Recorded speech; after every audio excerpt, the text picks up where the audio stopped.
மகா இரக்கமும் கிருபை நிறைந்த நல்ல தகப்பனே, நீர் ஆசீர்வதிக்கப்பட்ட இந்த காலை நேரத்துல இந்த ஜூம்ல இணைந்து ஆண்டவரே உடைய வேத வசனங்களை வாசிக்க தியானம் பண்ண ஆண்டவரே, உடைய மிஷனரிகளை குறித்து தியானம் பண்ண நீர் கொடுத்த ஆண்டவரே கிருபைக்காய் நன்றி செலுத்துகிறோம். கலந்து கொண்ட ஒவ்வொரு தேவ பிள்ளைகளுடைய குடும்பங்களை ஆசீர்வதியும், ஊழியர்களை ஆசீர்வதியும். இந்த நாளிலும் கூட நீர் எங்களோடு என்ன பேச வேண்டும் சித்தமா இருக்கிறோம். தேவாவியானவர் நீர் பேசும்படியான நாங்கள் ஜெபிக்கிறோம். ஆசீர்வதியும். அது எங்களுடைய ஆவிக்குரிய வாழ்க்கைக்கு பிரயோஜனமா இருக்க கிருபை தாரும். இயேசு கிறிஸ்துவின் நாமத்தில் ஜெபிக்கிறோம் நல்ல பிதாவே. ஆமென், ஆமென். இந்த நாளிலும் கூட நாம் தியானிக்க இருக்கிற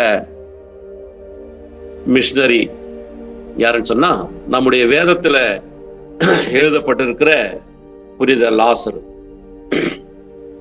வேதாகம பகுதி மத்தேயு 3ஆம் அதிகாரம் வசனம் 4 முதல் 6 வசனங்கள், மறுபடியும் 13 17 வசனங்கள் வரைக்கும்.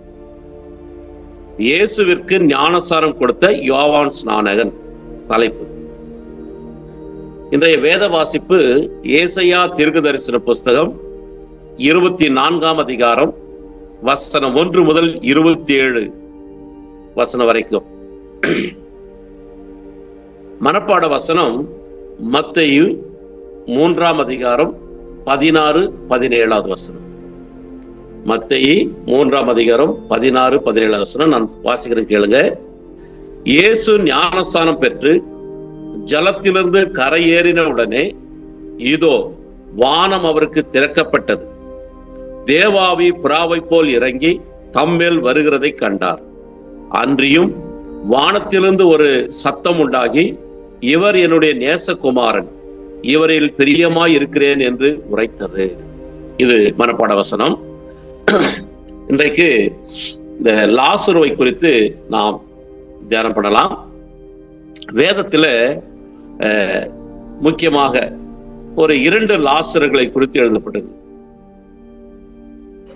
முதலாவது லாசர் யாருன்னு சொன்னா, இயேசு கிறிஸ்துடைய நண்பர். இரண்டாவது லாசர் ஐஸ்வர்யான் தரித்திரன் என்ற உண்மையில சொல்லப்பட்ட தரித்திரனா இருந்த லாசர். நாம் இன்றைக்கு தியானிக்க போற லாசர் யாருன்னு சொன்னா, இயேசு கிறிஸ்துடைய நண்பராக இருந்த லாசர். இந்த லாசருவை குறித்து வேத புத்தகத்துல 3 அதிகாரங்களில் எழுதப்பட்டிருக்குது. ஒன்னு லூக்கா 10ஆம் அதிகாரம், இரண்டாவது யோவான் எழுதின சுவிசேஷம் 11ஆம் அதிகாரம், மூன்றாவதாக 12ஆம் அதிகாரம். இதுல என்ன ஒரு ஸ்பெஷாலிட்டின்னா, லூக்கா 10ஆம் அதிகாரத்துல இயேசு கிறிஸ்து, மார்த்தாள், மரியாள் லாசர் வீட்டுக்கு போன போது லாசர் அங்க இல்லை. யோவான் 11ஆம் அதிகாரத்துல லாசரு வியாதிப்பட்டு மரித்து போனான், கல்லறையில் வைத்து விட்டார்கள். இயேசு கிறிஸ்து உயிரோடு எழுப்பினார். 12ஆம் அதிகாரத்துல இயேசு கிறிஸ்துக்கு அங்க விருந்து செய்தார்கள். அந்த விருந்துல இயேசு கிறிஸ்துவனுடைய பக்கத்துல அமர்ந்திருந்தான். இதுல என்ன ஒரு முக்கியமான காரணம், இந்த 3 அதிகாரத்திலும் லாசரு என்று எழுதப்பட்டிருக்கிறது தவிர லாசரு ஒரு வார்த்தை கூட பேசினதாக இங்க எழுதப்படவில்லை. சரி, இந்த லாசருவை குறித்து ஒரு சில காரியங்களை நாம் தியானிக்கலாம். இயேசு கிறிஸ்துடைய நெருங்கிய நண்பரும் மரியாள், மார்த்தாள் ஆகியோருடைய சகோதரனுமாகிய இந்த லாசரு பெத்தானியாவின், அதாவது எருசலேமுக்கு அருகில் உள்ள பெத்தானியா என்ற கிராமத்தில் பிறந்தவர். லாசரு உயிரோடு இருந்த காலத்துல அவர் எதுவும் பேசினதாக சொல்லப்படவில்லை. ஆனால் அவர் மரித்த பிற்பாடு அவர் செய்த ஊழியங்களை குறித்து சரித்திரம் சொல்லப்படுகிறது.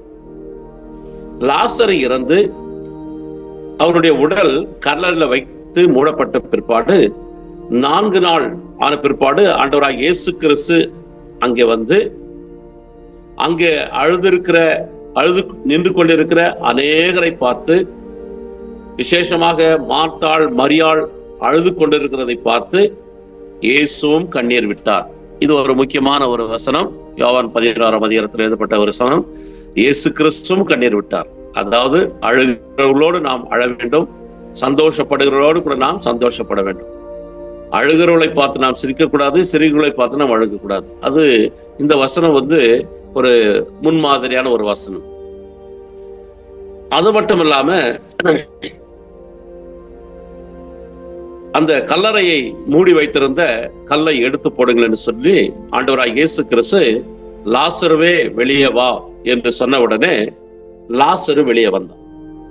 அப்பொழுது மார்த்தாள் மரியாள் அழுது கொண்டிருந்த அவர்களுடைய துக்கமெல்லாம் சந்தோஷமாய் மாறிவிட்டது. யோவான் 16ஆம் அதிகாரம் 20 படி உங்கள் துக்கம் சந்தோஷமாய் மாறும் என்ற வசனப்படி அவருடைய துக்கமெல்லாம் சந்தோஷமாய் மாறிவிட்டது. லாசரு உயிரோடு எழுந்து வந்தது இயேசு கிறிஸ்து மரணத்தை ஜெயிக்கிறவர், மரணத்தை வென்றவர் என்று இங்க கர்த்தருடைய நாமம் வெளிப்பட்டது, கர்த்தருடைய நாமம் மகிமைப்பட்டது. லாசரு என்ற பெயருக்கு அர்த்தம் கர்த்தர் உதவி செய்தார் என்ற ஒரு பொருள். பெத்தானியாவில் அவர் மார்த்தாள் மரியாளோடு வாழ்ந்து வந்த இவருடைய குடும்பம் ஒரு நல்ல ஒரு கௌரவமான குடும்பம். இந்த குடும்பத்தின் மேல இயேசு கிறிஸ்துவும் நல்ல ஒரு அளவுக்கு அதிகமான ஒரு அன்பு வைத்திருந்தார். இந்த குடும்பம் ஒரு பிரபலமான குடும்பமாகவும் அந்த கிராமத்துல ஒரு மதிக்கப்பட்ட ஒரு குடும்பமாகவும் இருந்தது. இயேசு கிறிஸ்து அந்த வழியாக ஊழியத்துக்கு வரும்போது அவ்வப்போது அங்க தங்குவதற்காக அவர்கள் தன்னுடைய வீட்டில் அவர் இயேசு கிறிஸ்துக்கு இடம் கொடுத்தார்கள், ஆகாரம் கொடுத்தார்கள். இந்த லாசரு மரித்து உயிரோடு எழுந்தது ஒரு அதிசயம். இப்பொழுது கூட பாட்டு கேட்டலையா, இயேசு அதிசயங்களை செய்கிறவர் என்று சொல்லி இயேசு கிறிஸ்து செய்த அதிசயங்களை எல்லாம் நாம பார்த்தோம். அதே போல இந்த லாசரு உயிரோடு எழுந்த காரியத்துல கூட இயேசு கிறிஸ்து அதிசயத்தை செய்தார். அது நாம் அனைவருக்கும் தெரியும். ஆனால் லாசரு உயிரோடு எழுந்ததே ஒரு அதிசயம். இயேசு கிறிஸ்து அதிசயங்களை செய்கிறவர் என்று சொல்லி அங்க இருக்கிற ஜனங்கள் எல்லாரும் கண்டு ஆச்சரியப்பட்டார்கள், தேவனை மகிமைப்படுத்தினார்கள். லாசரு உயிரோடு இருந்த பிற்பாடு ஒரு துணிவுடன் இயேசுவை பின்பற்றினார். இதற்கு தண்டனை தரும் வண்ணமாக யூத அதிகாரிகள் லாசருவை என்ன செய்தார்கள்னா, துடுப்புகளோடு, அதாவது துடுப்பு இல்லாம படகோட்டியே இல்லாம இருக்கிற ஒரு படகுல, ஒரு கப்பல்ல லாசருவை ஏற்றி கடல்ல விட்டுட்டாங்க. ஆனால் கர்த்தரோ இவரை வழிநடத்தி பிரான்சில் உள்ள மார்சலாயத் என்ற ஒரு இடத்துக்கு வழி நடத்தினார். அங்கு திருச்சபை உருவாக்கி 7 வருஷங்கள் பேராயராக இருந்தார். லாசரு பின்னர் யூதர்கள் இவரை துன்புறுத்தியதற்காக அதனால சித்திர் என்ற ஒரு இடத்துக்கு சென்று 30 வருஷங்கள் ஊழியம் செய்து சுவிசேஷம் அறிவித்து மக்களை இயேசுவின் சீடர்களாக்கினார். யோவான் 11ஆம் அதிகாரம் 25-26 வசனத்துல இயேசு சாவை மேற்கொள்ள வல்லவர் என்பதற்கு சான்றாக அமைந்த லாசருவின் உயிர்த்தெழுதல் இவ்வசனத்தில எதிரொலிக்கிறது. நானே உயிர்த்தெழுதலும் ஜீவனமாய் இருக்கிறேன், என்னை விசுவாசிக்கிறவன் மரித்தாலும் பிழைப்பான் என்ற வசனங்கள் அங்க ஒரு சாட்சியாக எதிரொலித்தது. லாசரு உயிர்த்தெழுந்த பிற்பாடு லாசருடைய வாழ்க்கை ஒரு வல்லமைக்காக உயிருள்ள ஒரு சாட்சியாக திகழ்கிறது. நம்முடைய வாழ்வில் நடந்த கர்த்தரின் அதிசயங்கள் வெளிப்படும் வண்ணமாக நாம் வாழ வேண்டும் என்று இது ஒரு சாட்சியாக முன்மாதிரியாக இருக்கிறது.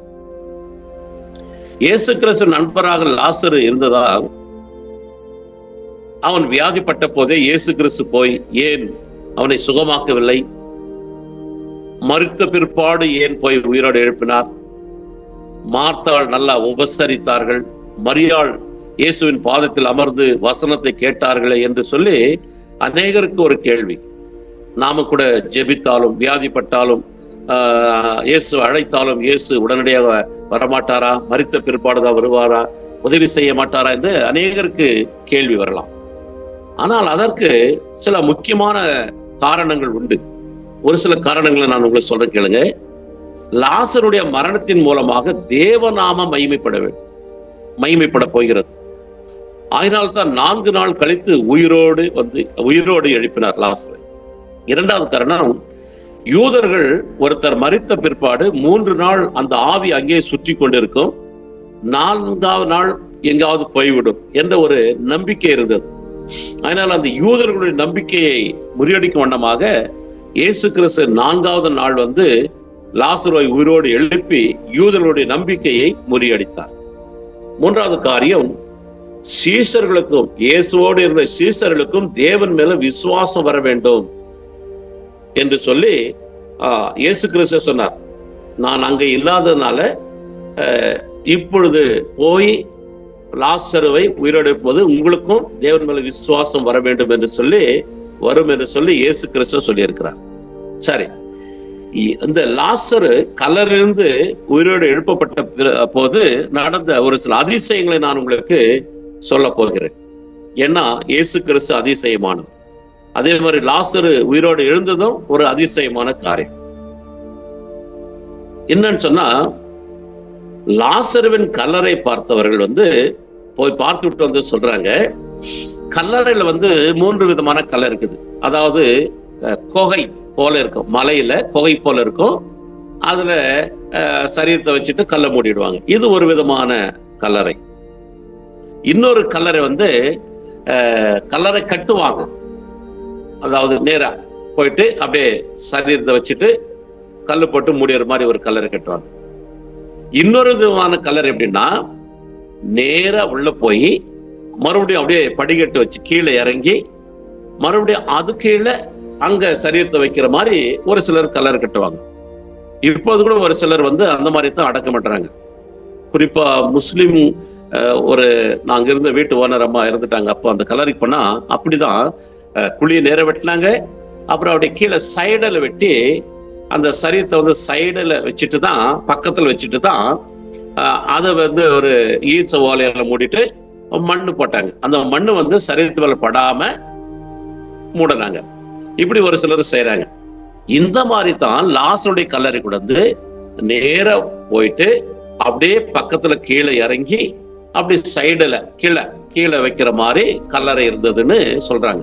இப்போ அந்த கல்லறைக்கு கீழே இருந்து வரத்துக்கு படிக்கட்டு, மேல இருந்து இறங்கி போறதுக்கு படிக்கட்டு கட்டி லைட் எல்லாம் போட்டு வச்சிருக்காங்க. ஏன்னா உள்ள அப்படியே இருட்டா இருக்குன்னு லைட் எல்லாம் போட்டு வச்சிருக்கிறான்னு சொல்றாங்க. அதனால இந்த 3வது விதமான கல்லறையில தான் இந்த லாசருவை அடக்கம் பண்ணாங்க. இப்போ இயேசு கிறிஸ்து 4வது நாள் கல்லறையில நின்று அந்த கல்லை எடுத்து போடுங்கிறாரு. கல்லை எடுத்து போட்டாங்க. இப்ப லாசருவை யூதர்கள் எப்படி பண்ணுவாங்கன்னா, அப்படியே சீலை அப்படின்னு துணியால உடல் முழுவதுமாக தலையிலிருந்து கால் வரைக்கும் அப்படியே சுத்திடுவாங்க. ஒரு முறை சுத்துவாங்க. ஃபர்ஸ்ட் ஒரு முறை ஒரு சில இலைகளால் செய்யப்பட்ட மூலிகைகளை எல்லாம் பரிமள தைலங்கள் எல்லாம் பூசுவாங்க. அதுக்கப்புறம் அந்த சீலை சுத்துவாங்க, மறுபடியும் அந்த மூலிகைகளை பூசுவாங்க, மறுபடியும் சீலை சுத்துவாங்க. இப்படி எல்லாம் 2-3 முறை சுத்தி அடக்கம் பண்ணுவாங்க. அது அப்படியே நல்லா அப்படியே காஞ்சு போயிடும். அப்படியே நல்ல ஒரு பிசின் அப்படியே கம்மு மாதிரி ஒட்டிக்கும். அப்படியே ஒட்டி அந்த சரீரம் அப்படியே ட்ரை ஆகிடும். பூச்சி பிடிக்காம அப்படியே அந்த கருவாடுன்னு சொல்றோம் இல்லையா, மீன் செத்துற கருவாடு, அது மாதிரி அப்படியே ட்ரை ஆயிடும். அந்த மாதிரி தான் அந்த லாசருவை வச்சாங்க.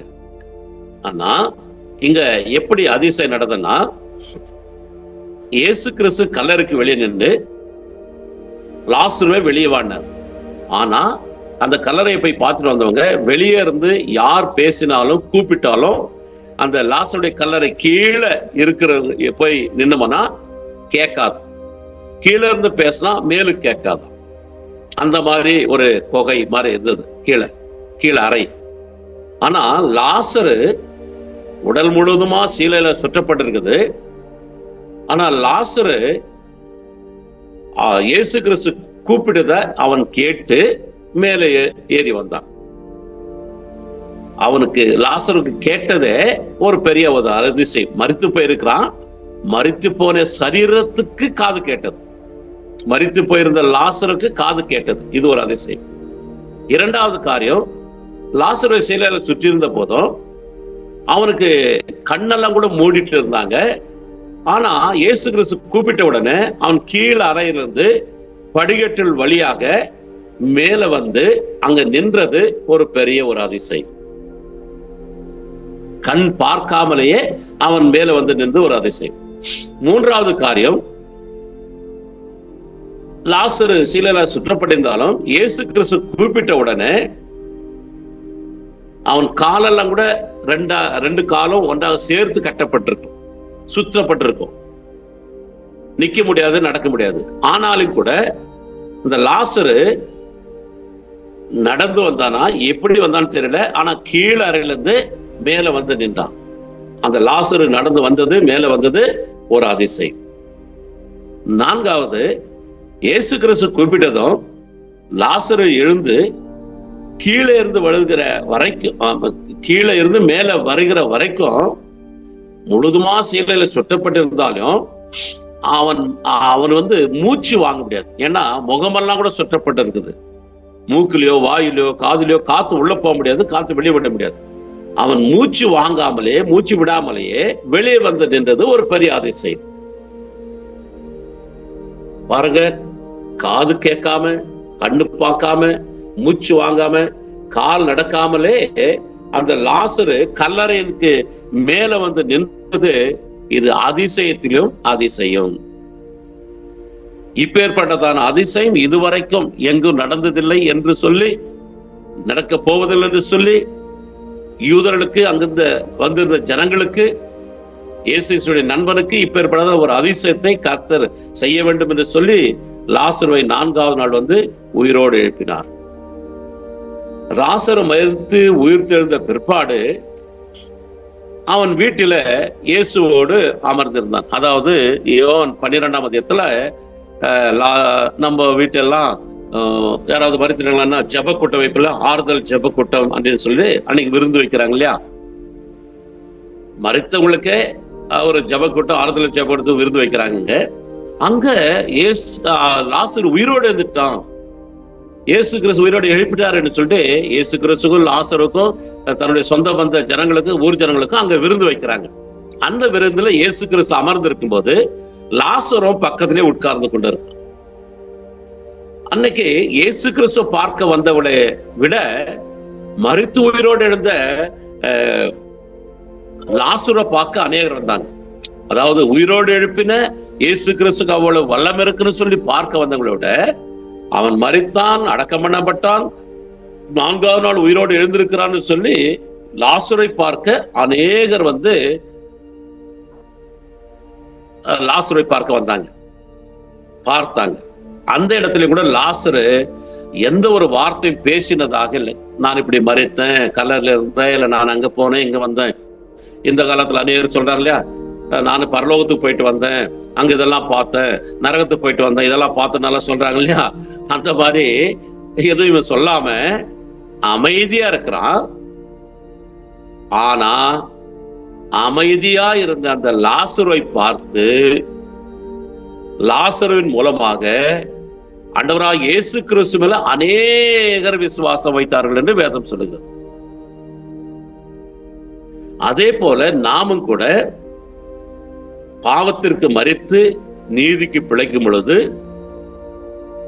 அதாவது இயேசுவின் பக்கத்துல அந்த லாசரு அமர்ந்திருந்த மாதிரி நாமும் கூட ஒவ்வொரு நாளும் தேவ சமூகத்தில் அமர்ந்திருக்கும் போது அநேகர் இயேசுவிடத்தில் வருவார்கள், அநேகர் நம்முடைய சபைக்கு வருவார்கள், அநேகர் நம் மூலமாக இயேசு கிறிஸ்து மேல விசுவாசம் வைப்பார்கள். பாருங்க, லாசர் ஒன்று பேசவில்லை, ஒன்றும் சொல்லவில்லை, ஆனால் அநேகர் இயேசு மேல விசுவாசம் வைத்தார்கள். காரணம், லாசர் மரித்தான், 4 நாள் கழித்து உயிரோடு எழுப்பப்பட்டார். இது நமக்கு ஒரு முன்மாதிரியாக இருக்கிறது. அதனால் கர்த்தருக்குள் பிரியமானவர்களே, இந்த காலத்துல நாம் ஆத்மங்களை ஆதாயம் செய்ய வேண்டும் என்று சொன்னால், நம்முடைய ஊழியத்தில் ஆத்மக்கள் வர வேண்டும் என்று சொன்னால், நம்முடைய ஊழியத்துல அநேக நம்முடைய சபைக்கு வர வேண்டும் என்று சொன்னால், கர்த்தரை ஆராதிக்க வேண்டும், துதிக்க வேண்டும் என்று சொன்னால், நாம் பிரயாசப்பட வேண்டும், போய் அழைக்க வேண்டும், ஊழியம் செய்ய வேண்டும், இயேசு கிறிஸ்து அறிவிக்க வேண்டும். இது முதலாவது காரியம். இரண்டாவது காரியம், அதிகமாக தேவ சமூகத்தில் காத்திருக்க வேண்டும். நாம் அதிகமாக இயேசுவின் பாதத்தில் அமர்ந்திருக்கும் போது ஊழியம் கர்த்தருடையது, சபை கர்த்தருடையது, ஆத்துமாக்கள் கர்த்தருடையது. அனுதினமும் ரட்சியமுள்ள கர்த்தர் சபையில கொண்டு வந்து சேர்ப்பார். அதனால லாசரை பார்க்க வந்தது போல அநேக நம்மை கூட அவரு இந்த ஊழியர், இந்த தேவ மனிதன், தேவ சபையில் அமர்ந்திருக்கிறவர், வேத வாசிக்கிறவர், தியானம் பண்ணுகிறவர், ஜெபிக்கிறவர் என்று சொல்லி அநேகர் வருவார்கள். அநேகரை ஆண்டவர் கூட்டிக் கொண்டு வருவார். அநேகர் வந்து கர்த்தரை மகிமைப்படுத்துவார்கள், கர்த்தர் மேல விசுவாசம் வைப்பார்கள். அதனால கர்த்தர்கள் பிரியமானவர்களே, இந்த லாசர் புனிதல், முதல்ல இந்த லாசர் வந்து பேசினதாக இல்லை, அவருக்கு இப்போ புனித லாசர், சென்ட் லாசர் என்று பேர் வந்திருக்கு. அதனால இந்த வேதத்துல சொல்லப்பட்ட 2 லாசருமே ரொம்ப முக்கியமானவங்க. 2வது லாசர் கூட அவர் மரித்த உடனே அவருடைய ஆவியை, அந்த ஆத்துமாவை, ஜீவனை தேவத்திற்குள் கொண்டு போய் ஆபிரகாம் மடியில் விட்டார். அங்க இளைப்பாரி கொண்டு இருந்தார். இந்த லாசரும் கூட மரித்து உயிரோடு இருந்தார். அவர் உயிரோடு இருந்த போது செய்த ஊழியத்தை காட்டிலும் அவர் மரித்த பிறகு செய்த ஊழியம் அதிகமாக இருந்தது. பேராயராக இருந்தார். அநேக ஆத்துமகளை ஆதாயப்படுத்தினார். அநேகருக்கு சாட்சியாக இருந்தார். அதே போல நாமும் கூட அதாவது மணிக்கணக்கில் பிரசங்கம் பண்ணணும், மணிக்கணக்கில் ஜெபம் பண்ணணும் என்றதை விட நாம ஆண்டவர் சமூகத்தில் அமைதியாக அமர்ந்திருக்கும் போது, காத்திருக்கும் போது ஆண்டவர் ஆத்துமலை கொடுப்பார் என்பது இந்த ஒரு சாட்சியின் மூலமாக நாம தெரிந்து கொள்கிறோம். அதனால கர்த்தருக்கு பிரியமானவர்களே, லாசருவை நாம் முன்வைத்து, அதாவது லாசரு நமக்கு முன்மாதிரியாக வைத்து ஆண்டவர் சமூகத்தில் காத்திருப்போம். கர்த்தரே காரியங்களை வாய்க்க செய்வார், ஆத்துமலை கொடுப்பார். ஜெபிப்போம். எங்கள் அளவுக்கு அதிகமாக நேசிக்கிற நல்ல ஆண்டவரே, நீர் ஆசீர்வதிக்கப்பட்ட அந்த காலை நேரத்துல ஆண்டவரே, புனித லாசரை குறித்து எங்களுக்கு வெளிப்படுத்தினீர் அப்பா. அந்த உயிரோடு இந்த நாட்களை காட்டிலும் மரித்த பிற்பாடு, உயிரோடு இருந்த பிற்பாடு ஆண்டவரே, அந்த லாசரு செய்த ஊழியங்களை எங்களுக்கு வெளிப்படுத்தினீர். அந்த லாசரு மரித்து உயிரோடு எழுந்தது ஒரு பெரிய ஒரு அதிசயத்தில் அதிசயம் என்று எங்களுக்கு வெளிப்படுத்தினீர். அந்த லாசரை பார்த்து அநேகர் இயேசு கிறிஸ்துவிலே விசுவாசம் வைத்தார்கள் என்று நாங்கள் வேதத்துல வாசிக்கிறோம் கர்த்தாவே. காரணம், லாசரு இயேசுடைய பக்கத்தில் அமர்ந்து இருந்தான். அதே போல நாங்களே கூட உடைய பாதத்தில் அமர்ந்து இருக்க வேண்டும் ஆண்டவரே. ஓடி ஓடி ஊழியம் செய்வது நல்லதுதான். ஆனா அதே சமயத்துல அதைவிட தேவ சமூகத்துல அமர்ந்து இருக்க வேண்டும், தேவ சமூகத்துல கற்றுக்கொள்ள வேண்டும், தேவ சமூகத்துல ஜெபிக்க வேண்டும், தேவ சமூகத்துல தேவ வார்த்தைகளை தியானம் பண்ண வேண்டும் என்று சொல்லி எங்களுக்கு கற்றுக் கொடுத்திருப்பா. அப்பொழுது நாங்கள் ஆண்டவரே செய்கிற ஊழியத்துல அனுதினம் ரட்சிக்கப்பட சபையில சேர்ப்பீர் என்று சொல்லி நாங்கள் விசுவாசிக்கிறோம் கர்த்தாவே. இந்த வார்த்தைகளை கேட்டுக்கொண்டிருக்கிற ஒவ்வொரு தேவ பிள்ளைகளும் கூட ஆண்டவரே, அநேக வேலைகள், உலக பிரகமான வேலைகள், ஆவிக்குரியமான வேலைகள், ஊழியர்கள் இருந்தாலும் கூட ஆண்டவரே, ஒவ்வொரு நாளும் நாங்கள் தேவ சமூகத்துல அமர்ந்திருந்து ஆண்டவரே உடைய சத்தத்தை கேட்கவும், உடைய ஊழியங்களை செய்யும் போது ஆத்தமலை தருவினர் சொல்லி நாங்கள் விசுவாசத்தோடு ஊழியங்களை செய்ய கிருபைத்தார். ஆண்டவரே, கல்வார் திருச்சி ஊழியர்களுக்காக ஜெபிக்கிறோம். நடத்துகிற தலைவர் அண்ணனுக்காக, அக்காவுக்காக, 3 மாணவர்களுக்காக, 3 மருமகளுக்காக, 8 பேர பிள்ளைகள் பேத்திகளுக்காக ஜெபிக்கிறோம். ஆசீர்வதிங்க, சுகபலம் தாங்க, அவருடைய ஊழியர்களை ஆசீர்வதிங்க. பிரயாணத்தில் நம்முடைய பாதுகாப்பு இருக்கட்டும், அவளுக்கு ஆசீர்வாதம் பெருகப்படும், தீர்காசு கட்டள முடியாது நாங்கள் ஜெபிக்கிறோம். ஹாஸ்டல் பிள்ளைகள் வாடகைகளுக்கு சுகபலம் தாங்க. ஆண்டவரை டிரைவர்கள் பத்திரமை வாகனத்தை ஓட்ட கிருபை தாங்க. ஆபீஸ்ல ஊழியர் செய்யறவர்களை ஆசீர்வதிங்க. ஆண்டவரை ட்ரஸ்ட் மெம்பர்களை ஆசீர்வதிங்க, சோமலம் தாங்க. ஸ்பான்சர்களை ஆசீர்வதிங்க, சோமலம் தாங்கப்பா. நன்றி ஆண்டவரை. கல்வார் திருச்சி ஊழியர் செய்கிற ஆண்டவரே ஊழியர்களுக்காக, ஊழியர் குடும்பங்களுக்காக ஜெபிக்கிறோம், ஆசீர்வாதிங்க, சோம்பலம் தாங்க. ஆண்டவரே மிஷினரிகளுக்காக, மிஷினரி குடும்பங்களுக்காக ஜெபிக்கிறோம், ஆசீர்வாதிங்க, சோம்பலம் தாங்க. ஆண்டவரே சோத்திரம் சோத்திரம் சோத்திரம். ஆண்டவரே, கல்வார் திருச்சபையுடைய விசுவாசி குடும்பங்களை கர்த்தர் ஆசீர்வதிக்க நாங்கள் ஜெபிக்கிறோம். கல்வார் திருச்சபை மூலமாக நடந்து கொண்டிருக்கிற ஒவ்வொரு ஊழியங்களை கர்த்தர் ஆசீர்வதிங்கப்பா. நன்றி ஆண்டவரே, சோத்திரம்.